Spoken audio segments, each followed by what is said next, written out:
श्री सद्गुरुनाथ महाराज की जय। परम पूज्य गुरुदेवता श्री कलावती माता की जय। परम पूज्य आईंच्या चरित्र वाचनाच्या पंचम उल्हास या सत्रातला हा भाग 8वा। ओम नमः शिवाय।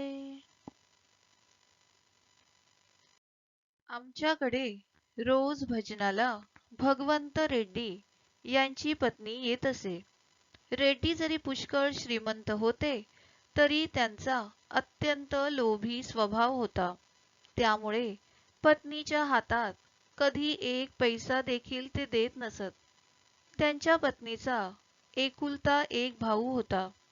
त्याचे लग्न ठरले तेव्हा आपल्या भावाला लग्नात 200 रुपये तरी आहेरासाठी खर्च करावे असा तिच्या मनात विचार आला. रेड्डी गावाला गेलेली वेळ पाहून तिने घरातील सर्व तऱ्हेचे धान्य थोडे थोडे विकले आणि आपली इच्छा पूर्ण करून घेण्यासाठी ती त्या तयारीत राहिली. रेड्डी गावाहून आल्यावर एके दिवशी सहज त्यांचे लक्ष कोठी खोलीकडे गेले. तेव्हा त्यांनी त्याबद्दल पत्नीला प्रश्न केला. त्या समयी त्या संकटातून सुटण्यासाठी मलबारकरांच्याकडे ज्या बाई आल्या आहेत त्या अधिक महिन्यातील समाराधना करणार आहेत. त्यांनी मागितल्यावरून मी घरातील धान्य नेऊन दिले असे तिने पतीला सांगितले. तेव्हा रेड्डी अतिशय संतापले.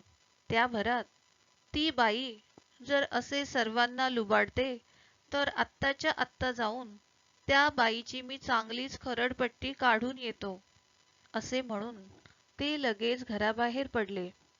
त्या समयी त्यांच्या पत्नीने अंतर्यामी देवाची प्रार्थना आरंभिली. इतक्यात एक आश्चर्याची गोष्ट घडली. ती म्हणजे ही की रेड्डी हे सावकाराचा धंदा करीत होते. त्यांनी एका गृहस्थाला 15,000 रुपये व्याजाने दिले होते. तो गृहस्थ बरेच दिवस बेपत्ता झाला होता. तो यावेळी रेड्डींना वाटेत भेटला. त्याने आपण व्याजासहित मुद्दल आणल्याचे सांगितले. ते ऐकताच रेड्डीचा राग शांत होऊन आनंदाने त्यांचे हृदय भरून गेले. त्यावर ते उभयंता घरी आले. पैशाचे काम संपवून तो गृहस्थ तेथून परतल्यावर रेड्डी म्हणाले, यातील रकमेपैकी रुपयाला 1 आण्याप्रमाणे मी तुझ्या बाईला देण्याचे ठरविले आहे. चल आपण तिकडे जाऊ. त्याप्रमाणे उभयंता आमच्याकडे आले आणि त्यांनी अधिक महिन्यानिमित्त ती रक्कम आईंना अर्पण केली. जो इसम तुमचा अपमान करायला निघाला होता त्याने तुमच्या चरणी 937 रुपये ओतले. अर्ध्या तासात उलट होते ते सुलट कसे झाले असे मी आईंना विचारले. आई म्हणाल्या, कृष्णाची किमया. एक भक्त मुंबईला जाण्यास निघाला. आई त्याला म्हणाल्या, जाता जाता ठाण्याला उतरून तेथील परमार्थ निकेतनात जा. त्याने येतेवेळी ठाण्याला जाता येईल अशा विचाराने दादरचे तिकीट काढले होते. ठाण्याच्या जवळ जाताच ज्या अर्थी आईंनी सांगितले आहे त्या अर्थी आपण आत्ताच ठाण्याला जाणे बरे असे वाटून तो भक्त स्टेशनवर उतरला. झिमझिम पाऊस पडत होता. स्टेशन पासून जवळ आहे असे ऐकल्यावर तो चालत गेला. परमार्थ निकेतनात पोहोचला. इतक्यात ती गाडी माटुंगा स्टेशनवर गेली आणि रुळावरून घसरली. ही बातमी रेडिओत ऐकावयास मिळाली. तेव्हा आईंचे सांगणे अंमलात आणल्यामुळे आज आपण सुरक्षित राहिलो असे त्याला वाटले. मुंबईतून परत आल्यावर आपण मला मोठ्या युक्तीने संकटातून पार केलेत असे तो आईंना म्हणाला. आई म्हणाल्या, मी पार करणारी कोण? ही सर्व कृष्णाची किमया आहे. एक बाई आईंच्याकडे आली आणि म्हणाली, माझ्या गर्भाशयात गाठ झाली आहे. अनेक उपाय झाले. शेवटी मुंबईच्या दवाखान्यात 3 वर्षे राहिले. ऑपरेशन शिवाय दुसरा उपाय नाही असे डॉक्टरनी सांगताच मी माझ्या घरी खंडाळ्याला गेले. माझ्या आईच्या सांगण्यावरून मी बालोपासना नित्य पठण करू लागले. त्या दिवसापासून हळूहळू माझ्या प्रकृतीत सुधारणा दिसू लागली. 4 पावले चालणेही कठीण होत असे, पण तुमच्या बालोपासनेमुळे माझा रोग कुठच्या कुठे पळून गेला आणि आज मी पूर्ववत झाले. ही केवढी माझ्यावर तुम्ही कृपा केलीत. हे ऐकून आई म्हणाल्या, यात माझे काही नसून ही सर्व कृष्णाची किमया आहे. एक बाई आईंच्याकडे आली आणि म्हणाली, माझे पती गेले 10 वर्ष मोलकरणीसह बेपत्ता झाले होते.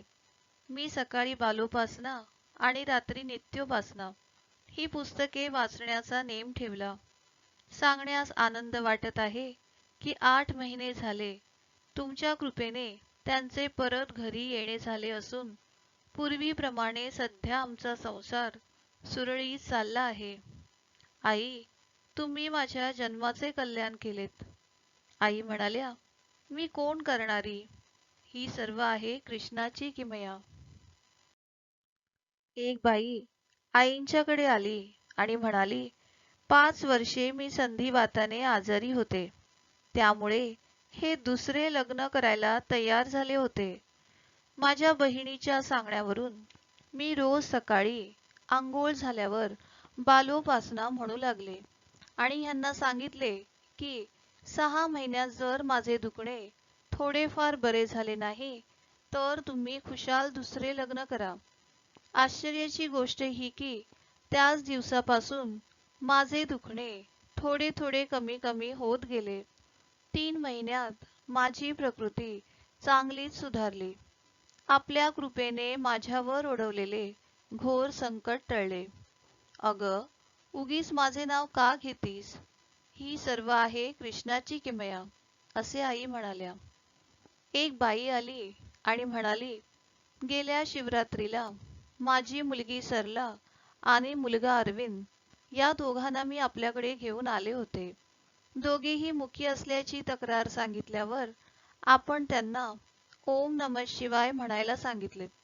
सध्या दोघेही थोडं थोडं बोलू लागले आहेत. तसेच बालोपासना पण म्हणू लागली आहेत.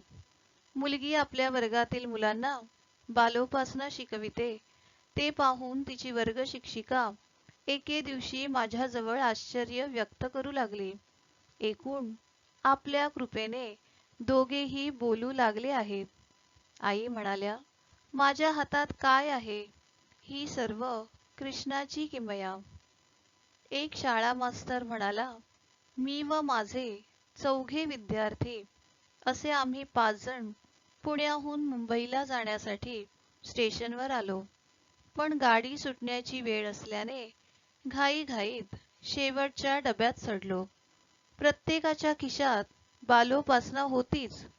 गाडी सुटताच आम्ही बालोपासना म्हणू लागलो. पुढे आमची गाडी माटुंगा स्टेशनवर रुळावरून घसरली.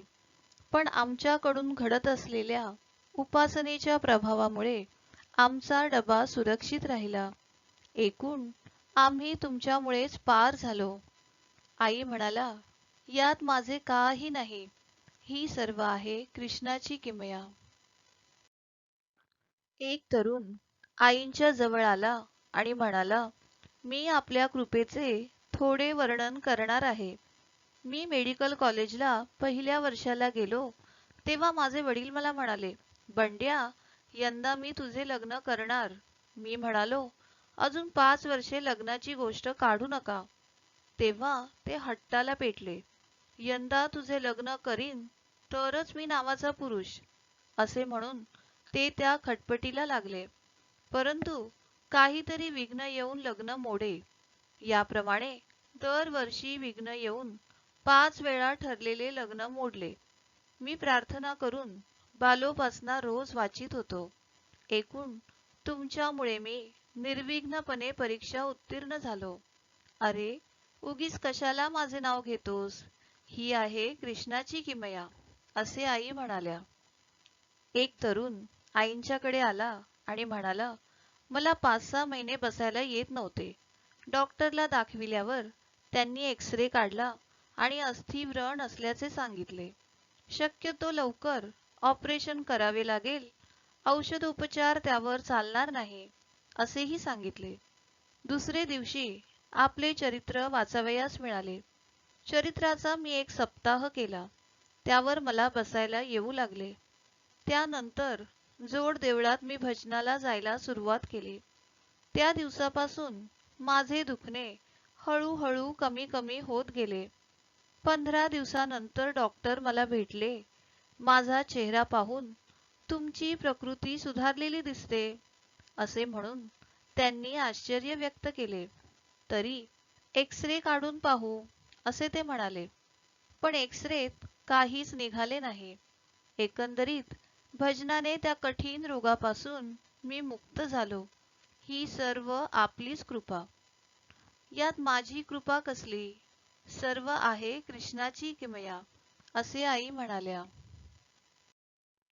एक पोलीस आईंच्याकडे आला आणि म्हणाला, मी ठाण्याला काम करतो. 2 वर्षे क्षयरोगाने आजारी होतो. मुंबईला केईएम हॉस्पिटलमध्ये असताना एका बाईने मला श्री हरी मंदिराची माहिती सांगितली आणि रोज बालोपासना वाचण्याचा नेम करण्यास सुचविले. माझ्या वॉर्डमध्ये इतर 4 पोलीस होते. त्यांना पण माझ्यासारखाच आजार झाला होता. आम्ही 5ही जण बालोपासनेचा नेम करू लागलो. दुखण्यातून बरं होऊन परत घरी जाऊ असे आम्हाला किंवा इतरांना वाटण्यासारखी आमची परिस्थिती नव्हती. पण आम्ही नेम केल्यामुळे सहजच आपली दृष्टी आमच्याकडे वळली आणि तेणेकरून आम्ही 5ही जण बरे होऊन घरी आलो. ही आपलीच कृपा. आई म्हणाल्या, माझ्या हातात काय आहे? ही सर्व कृष्णाचीच किमया. बाळकृष्ण जांभेकर मॅट्रिक पास झाल्यावर सॅनिटरी इन्स्पेक्टरचा कोर्स घेण्याबद्दल त्याला जरी आईंनी सुचविले होते, तरी 1 वर्ष फुकट जाते म्हणून त्याने नोकरीसाठी अनेक ठिकाणी अर्ज केले. बोलावणे येईतोपर्यंत श्री हरी मंदिरात थोडे दिवस राहावे म्हणून तो आला. त्याने सेवा मागितल्यावरून आईंनी त्याला 35 पानांचा मजकूर लिहावयास दिला. 6 महिने निघून गेले तरी कोठे अर्जाचा निकाल लागला नाही, म्हणून त्याने मिलिटरीत अर्ज केला होता. त्याचे लिहिणे संपता संपता त्याला बोलावणे आले. रोज लिहायला बसला की त्याला झोप येई. त्यामुळे महिना झाला तरी त्याचे लिहिणे पूर्ण झाले नाही. आई म्हणाल्या, अवघी तुझी 5 पाने शिल्लक आहेत, ती आजच्या आज लिहून काढ, म्हणजे उद्या शारीरिक तपासणीसाठी जाताना निर्धास्तपणे तुला जाता येईल. परंतु त्या दिवशी त्याला थोडे सुद्धा लिहिणे जमले नाही. दुसरे दिवशी बाळकृष्ण जांभेकर आणि सदाशिव जांभेकर हे दोघेही शारीरिक तपासणीसाठी कॅम्पमध्ये गेले. तपासणी अंती दोघांचीही चूक काढली नाही. त्यानंतर दोघांनाही जायला सांगितले. बाळकृष्ण सदाशिवला म्हणाला, आईंनी दिलेला 35 पानांचा मजकूर लिहून झाल्याशिवाय माझे काम होणार नाही असे मला वाटत होते. पण माझी 5 पाने लिहायची शिल्लक राहून सुद्धा मी एकदाचा पार झालो. यावेळी ते अर्ध्या फर्लांगावर पोहोचले होते.